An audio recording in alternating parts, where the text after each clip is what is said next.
Hi guys! Welcome back to my channel. And tonight, kasi gabi ngayon, gusto ko sa inyo i-share yung experience ko with my braces. And gusto ko rin siguro sabihin sa inyo yung some of the things that you should know before you get your braces. So, lahat ng mga sasabihin ko dito ay based on my own experience and nag-research naman ako ng konti. Hindi ako dentista, hindi ako dentistry student.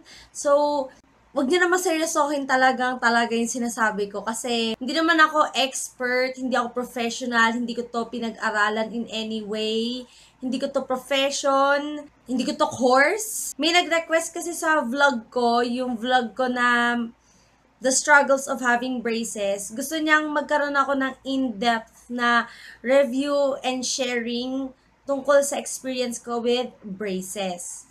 So, ang unang-unang dapat is, mamilistahan ako guys. Number 1, you should consult an orthodontist. So, para malaman nyo kung kailangan nyo ba talaga ng braces, is it for alignment or to fix yung bite ng teeth? And para malaman kung meron ka bang weak na teeth or gums that might prevent you from getting your braces, or if you have decay ng ngipin or gum problems. So ako, nung nag-consult ako sa orthodontist, wala naman akong mga issues sa gums and teeth ko. So doon ko nalaman na meron akong crossbite. So, ito yung tsura ng ngipin ko. So, papapansin nyo dito sa lower left ng ngipin ko, mas nakalabas siya. Tapos dito sa upper right, mas nakalabas yung taas. So, ito siya. So, crossbite yung case ko. Ayun, dun ko nalaman na medyo tabingi yung alignment ng teeth ko, tapos kaya medyo tabingi yung jaw ko. Ayun, kaya kailangan mag-consult muna kayo sa orthodontist bago kayo kumuha ng braces. Number 2, kailangan malaman nyo yung the cost of treatment. So, alam nyo naman na ang braces, hindi yan mura. At talagang gagastos kayo ng libo-libo dito. So, yung treatment ko, I think nagko-cost siya ng 35,000. So, ito, depende to sa case ng ngipin nyo. Kung syempre, kung medyo mas malala yung mga misalignment, keme-keme, mas mahal yon kasi mas matagal yun gagawin. Tsaka, depende rin yun sa dentist nyo kung magkano niya kayo sisingilin. Tapos, meron din kayong panoramic x-ray. Yun yung kukunin yung x-ray ng buong ngipin nyo. And I think nag-range yun sa 700 to 800. I'm not sure. Para malaman kung kailangan nyo ng braces, kailangan makita yung x-ray, yung panoramic x-ray ng ngipin. So, number 3, ang kailangan malaman is, are you ready for braces? Kasi ako, I think ready na ako nun kasi nagtatanong-tanong ako sa mga friends ko na may braces kung masakit ba, paano sila kumakain, paano sila nagtutoothbrush, and yes guys, masakit siya, I swear. Super. Iiyakan mo to, or OA lang ako. Pero iniiyakan ko to guys, kasi kunwari, sabi na ng dentist mo na pwede kang kumuha ng braces. So, lalagyan ka nila ng mold na kukunin yung shape ng upper na teeth tsaka lower na teeth para masukat nila, ganyan-ganyan. Tapos, pipicturean nila yung itsura ng ngipin mo siguro para sa before and after photos nila. I'm not sure. Or para sa dental record mo. Tapos, nung first night na nilagyan ako ng braces, as in hours after ilagay yung braces ko, ang sakit na niya, as in sobrang sikip, tapos maninibago ka kasi sumasabit yung lips mo dito sa braces, yung gums mo masusugatan, magkakaroon ka ng singaw, tapos hindi ka na makakakain ng matitigas na pagkain, dapat less ka na sa mga candy, sa mga balat ng lechon, yung mga hard solid food, kasi pagkatapos nyo magpa-adjust ng braces or mag-apply ng braces, hindi talaga kayo makakakain. So, ang technique ko guys, oatmeal or soup, tas nilalagyan ko ng kanin. Hindi ko nang ninunguya yun kasi, swear guys, hindi nyo mangunguya yung kanin or noodles. Diretso lunok. As in, ganon. Tapos, once na nagkaroon ka na ng braces, meron na mga pagkain na hindi mo na talaga pwedeng kainin, which in my experience, ang hindi ko na nakakain is yung corn na nasa cob.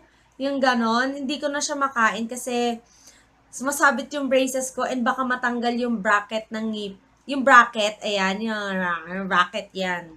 Tapos, dapat lesson na rin yung pagnguya niyo sa candies kasi natatanggal yung semento do sa molar band. So, ang molar band, ito yon yung bakal na nakakapit sa molar. So, nakasemento lang kasi yan, guys. And then, kapag kumain ka ng matitigas na food, nagbe-break yung semento, papasok yung ngipin dun sa semento and talagang magsaswollen yung gums nyo. Sobrang sakit nun. Kaya dapat maingat ka talaga sa pag-chew ng pagkain. And as much as possible, dapat iiwasan mo na yung mga hard na pagkain. So, depende sa case ng braces mo. I think it lasts 2 to 3 years. I have some of my friends na yung braces nila 4 years and above. And yung iba naman 1.5 years lang. So, it depends talaga kung ano yung case ng ngipin mo. And lastly, once you get your braces, you should be responsible enough to take care of your teeth.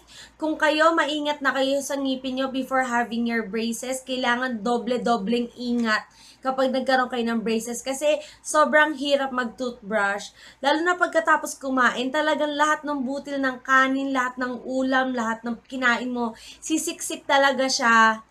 Sobrang hirap. Tapos, kailangan, pag magpo-floss ka, ipapasok mo pa siya isa-isa. Tapos, kailangan talaga i-maintain niyo yung hygiene. Kailangan toothbrush palagi. Tapos, floss and then mag-gargle ng Listerine, ganon. Kasi, prone sa bad breath yung mga may braces. So, ngayon, I have my braces for 1 year and 5 months. And so far, medyo nasasanay na rin ako sa pain na na-experience ko tuwing nagpapa-adjust ako. Dati kasi naglalast ng 3 to 4 days yung sakit. Ngayon, siguro mga after 2 days, kaya ko nang kumain ng mga solid na food. Although, nandun pa din yung sakit, yung hindi na siya kasing sobrang sakit ng mga dati. So, ayun lang guys. Ang suggestion ko sa inyo, humanap kayo ng magandang dentist. Hindi yung mga puchu-puchu. Kasi, hello, ngipin nyo yung nakasalalay dyan. Once na na-damage or nasira yung permanent teeth nyo, wala nang kapalit yan. So, kailangan, huwag tayo magtitipid pagdating sa braces, sa oral hygiene.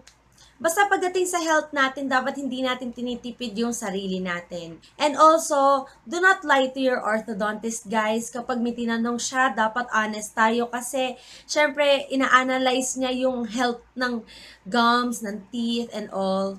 So, that's it for my video, guys. That's it for my experience with my braces. Sana may natutunan kayo. And guys, disclaimer lang ulit, hindi po ako professional, hindi po ako dentist, hindi po ako dentistry student. These are all based on my experience and sa mga konting research ko. So please subscribe to my channel, guys, and I hope you guys enjoyed this video and I'll see you in my next one. Bye!